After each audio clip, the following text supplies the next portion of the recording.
अक्सर आप लोगों ने देखा होगा कि लोग झगड़ा लड़ाई जब करते हैं, चाहे किसी के साथ झगड़ा लड़ाई हो, भाई बहन का झगड़ा हो या गांव का झगड़ा हो या पड़ोसी का झगड़ा हो या लेन देन का मामला हो या पति पत्नी का मामला हो, आपने बहुत सारी चीज़ें लड़ाई झगड़ा के बारे में सुना होगा कि लोग झगड़ा लड़ाई करते हैं। तो झगड़ा लड़ाई करने के बाद लोग तरह तरह के जो है उनको अपने हिसाब से लोग दुश्मनी अदा करते हैं या तरह तरह से लोगों को मारने पीटने का प्लान भी बनाते हैं। और अक्सर आपने देखा होगा कि जो जिसके साथ झगड़ा लड़ाई करता है उसको अलग अलग तरीके से उसको अंजाम दिया जाता है, अलग अलग हिसाब से उनके साथ मारपीट किया जाता है, अलग अलग हिसाब से उनको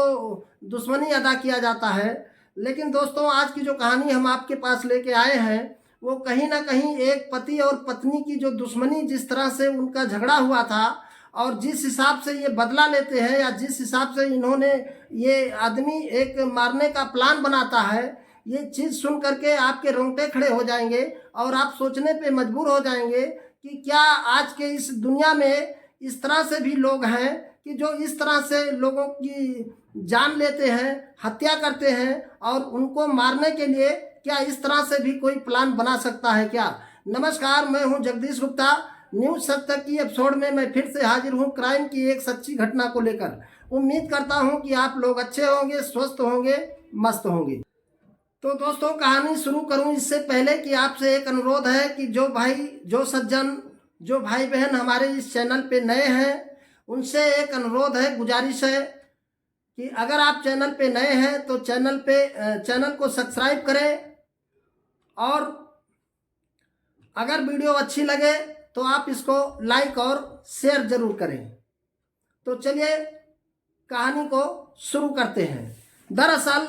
आज की जो सच्ची घटना हम आपको सुनाने जा रहे हैं, ये घटना है उड़ीसा का, और उड़ीसा प्रदेश का एक जगह लगता है गंजाम डिस्ट्रिक्ट। और गंजाम डिस्ट्रिक्ट के ज़िले में एक जगह है कभी सूर्या नगर, और इसी कभी सूर्या नगर के इलाके में एक गांव है अघे गांव। वहीं का रहने वाला एक व्यक्ति का नाम होता है गणेश पात्रो, जो, और उसकी पत्नी का नाम होता है बसंती पात्रो, जिसकी उम्र लगभग 23 साल होती है, और उसकी एक बेटी होती है। और इसका 2020 में शादी होता है। और गणेश पात्रों की एक 2 साल की छोटी बच्ची भी होती है। अब ये लोग बहुत हंसी खुशी से अपना ज़िंदगी जिया करते हैं, किसी भी प्रकार का कोई प्रॉब्लम नहीं होता है, अच्छे से इनकी जीवन चल रही होती है। इसी बीच में अब ये जो गणेश पात्रो होता है, ये सवेरे सो करके जब उठता है तो उसकी पत्नी और उसकी एक 2 साल की बच्ची एक कमरे में सोई रहती है। और दरअसल गणेश पात्रो जो होता है वो खुद जो है दूसरे कमरे में सोया रहता है, और इसकी पत्नी जो है अलग कमरे में सोए रहती है। फिर जब ये सवेरे सो करके उठता है तो अपने पत्नी के कमरे में जब जाके देखता है तो ये दोनों जो है मूर्छित अवस्था में पड़े हैं, यानी कि दोनों मर चुके हैं। और उसके बाद फिर रोना गाना शुरू होता है। वहाँ पे उसके घर के लोग भी आ जाते हैं और काफ़ी मोहल्ला के लोग भी आ जाते हैं। फिर इस तरह से रोते बिलखते हैं। रोने बिलखने की आवाज़ सुन करके बहुत काफ़ी लोग इकट्ठा हो जाते हैं। लेकिन वहाँ पर एक ही चीज़ कुछ दिखाई नहीं पड़ रहा था कि आखिर इसकी मौत किस हिसाब से हुई और क्यों हुई। फिर वहाँ पर कुछ लोग देखते हैं कि जो है किसी जानवर के काट लेने से मौत हो गई है। इसके वजह से लोग उस चीज़ के बारे में एक अनुमान ही लगा सकते हैं, क्योंकि वहाँ पे तो कोई कटा फटा का निशान भी नहीं होता है, ना तो किसी मारपीट का निशान होता है, ना वहाँ पे कोई चोट का निशान होता है। लिहाजा इस तरह से जो मौत हुई है ये कहीं ना कहीं बहुत ही लोगों को असमंजस कर रही थी कि आखिर इस तरह से मौत कैसे हो सकती है। फिर पता चलता है कुछ लोगों के द्वारा कि नहीं, ये जो मौत हुई है ये सांप के काटने से हुई है। लिहाजा उसी में से कोई एक आदमी पुलिस को फ़ोन कर देता है, और पुलिस के पास जब ये सूचना जाती है तो पुलिस वहाँ से आती है और देखती है घटना स्थल पे, तो उसे कुछ दिखाई नहीं देता है। बाकी लोग कुछ कहते हैं कि सर ये जो मौत हुई है ये किसके वजह से हुई है, कुछ पता नहीं चल रहा है। अब इसके बाद पुलिस जो है घटना स्थल से जो डेड बॉडी होता है उसका पंचनामा वगैरह करवाने के बाद में अपनी जो प्रक्रिया होता है उसको पुलिस पूरी कर देती है, और पूरी करने के बाद में ये जानने की भी कोशिश करती है कि आखिर ये मौत किस कारण से हुआ, क्यों हुआ, किसने किया। पुलिस वालों के सामने एक सबसे बड़ी दिक्कत ये थी कि वहाँ पे किसी भी चीज़ का कोई ऐसा सुराग नहीं दिखाई पड़ रहा था जिससे ये पता लगाया जा सके कि आखिर बसंती पात्रो और उसके 2 साल की बेटी की हत्या किसने की और क्यों की, जब वहाँ कोई निशान नहीं है। और सबसे बड़ी बात यह है कि इस मामले में पुलिस के पास कोई इस टाइप का आदमी भी नहीं होता है कि जो जा कर के थाने में तहरीर भी दे दे कि जिससे ये पता चले कि इस कारण से मौत हुआ या किसने मारा। बहरहाल ये केस जो है अपने आप में एक इस तरह का केस था कि जो लोगों के समझ से बाहर था, और आप लोग भी इस तरह का केस मुझे लगता है कि अभी तक नहीं सुने होंगे। तो इसमें पुलिस वाले जो है काफ़ी उलझ जाते हैं। उलझने के बाद में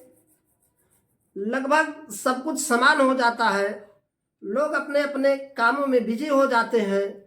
जो उनके रिश्तेदार मेहमान होते हैं वो सारे अपने अपने घर को चले जाते हैं, इनकी क्रियाक्रम भी हो जाती है, सब कुछ एक नॉर्मल सा हो जाता है।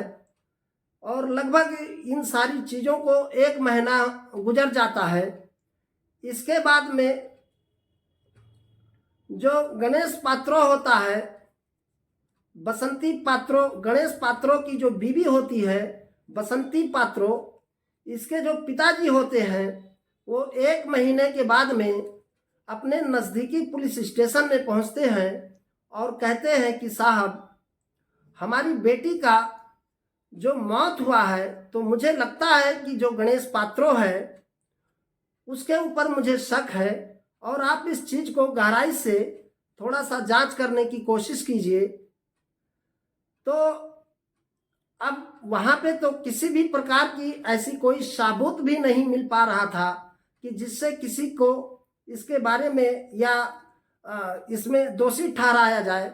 लिहाजा पुलिस वाले इनकी बातों को थोड़ा गंभीरता से लेते हैं, और लेने के बाद में इसकी जो छानबीन होती है, पूछताछ होती है, वो फिर से शुरू कर दिया जाता है। अब शुरू करने के बाद में जब पुलिस को ये पता चल जाता है कि गणेश पात्रो हो सकता है इस मामले में, तो गणेश पात्रो को आती है पुलिस और अपने कस्टडी में लेती है, और लेने के बाद में इसको थाने पर लेके जाती है और थाने में लेकर इसके साथ पूछताछ करना शुरू कर देती है। जब पुलिस इनके साथ पूछताछ करती है तो गणेश पात्रो जो होता है वो पहले बहुत सारी इधर उधर की बातें करता है और कहता है कि सर ये सब चीज़ के बारे में हमें कोई आइडिया नहीं है, और हमारी जो पत्नी है उसकी जो मौत हुई है वो अलग कुछ तरीके से हुई है जिसके बारे में मुझे कोई जानकारी नहीं है। लिहाजा आप लोग अक्सर जानते होंगे पुलिस वाले बहुत ही ज़्यादा जब सख्ती दिखाते हैं और उसके साथ कुछ पूछताछ करते हैं,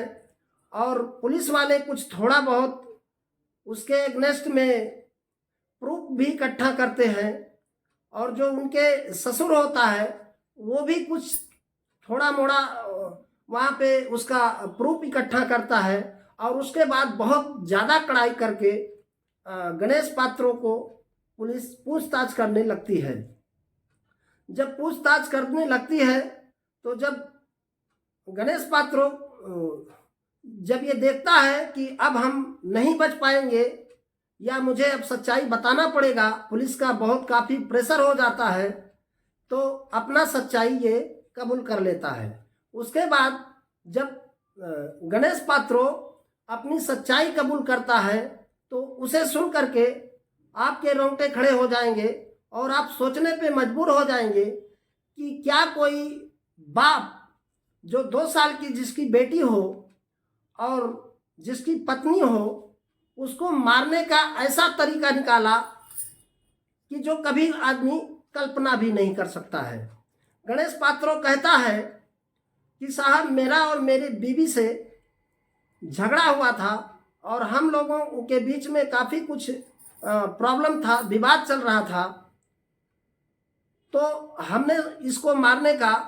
प्लान बना लिया था और हम सोचे थे इसको हम मारेंगे ही,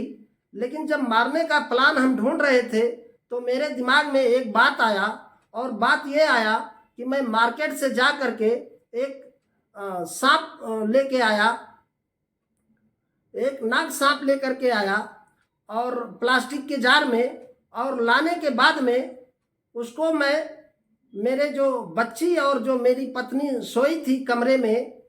तो जब ये लोग रात के समय सो जाते हैं तो सोने के बाद में ये रात में आ कर के और उस जार से सांप को उसके रूम में छोड़ देता है, और छोड़ने के बाद में खुद दूसरे रूम में जा कर के सो जाता है। इसके बाद में रात को वो सांप निकलता है वहाँ से और जा कर के उसके पत्नी को और उसके 2 साल मासूम बेटी को, दोनों को काट लेता है, और काटने के बाद में उसकी मौत हो जाती है। जब ये कहानी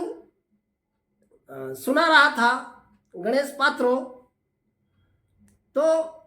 लोग यकीन ही नहीं कर पा रहे थे कि भला एक बाप अपने बेटी को या एक अपने पत्नी को क्या इस तरह से ही मारने का षड्यंत्र बनाया है कि जो लोग इसकी कल्पना तक नहीं कर सकते हैं। इसके बाद में गणेश के मुंह से जो बयान दिया था उसी के आधार पे पुलिस गंभीर धाराओं में मुकदमा दर्ज करके उसको जेल भेज देती है। तो वहीं गंजाम जिले के पुलिस अधीक्षक जगमोहन मीणा ने कहा कि पुलिस ने तो शुरू में अप्राकृतिक मौत का मामला दर्ज किया था, लेकिन युवक के ससुर यानी गणेश पात्रा के ससुर ने जब उसके खिलाफ तहरीर दिया तो आरोपी के साथ सख्ती से पूछताछ किया गया। और पुलिस अधीक्षक ने यह भी कहा कि घटना के बाद में लगभग 1 महीने का समय जरूर लग गया, क्योंकि हमारे पास एविडेंस की कमी थी, इसलिए हम लोगों के पास टाइम जरूर लगा। मतलब यह है कि सातिर चाहे कितनी भी सातिराना अंदाज में क्राइम क्यों ना किया हो, लेकिन कानून और पुलिस के हाथ बहुत लंबे होते हैं और वो कहीं ना कहीं एक दिन अगर कोई सही करता है तो सही का, और अगर गलत करता है तो गलत का नतीजा जरूर उसको मिलना है और मिलता है। इसलिए इस कहानी में पुलिस ने अच्छी सूझबूझ के साथ और बहुत अच्छा तत्परता दिखाई, और धन्य के हैं वहाँ के एसपी महोदय, जो ऐसे एसपी महोदय को सल्यूट करना बनता है, क्योंकि इस मामले में इतना ही ज़्यादा पेचीदा ये केस था जिसकी खुलासा हो पाना बहुत असंभव था, क्योंकि एक सांप के काट लेने से किसी की मौत हो जाए और इसके बाद इसकी खुलासा किया जाए तो ये अपने आप में एक बहुत ही ज़्यादा पेचीदा मामला था। तो दोस्तों, आज की कहानी में आपको क्या कहना है आप हमें कमेंट में लिख सकते हैं। तब तक के लिए अपना ख्याल रखिए। नमस्कार। वंदे मातरम।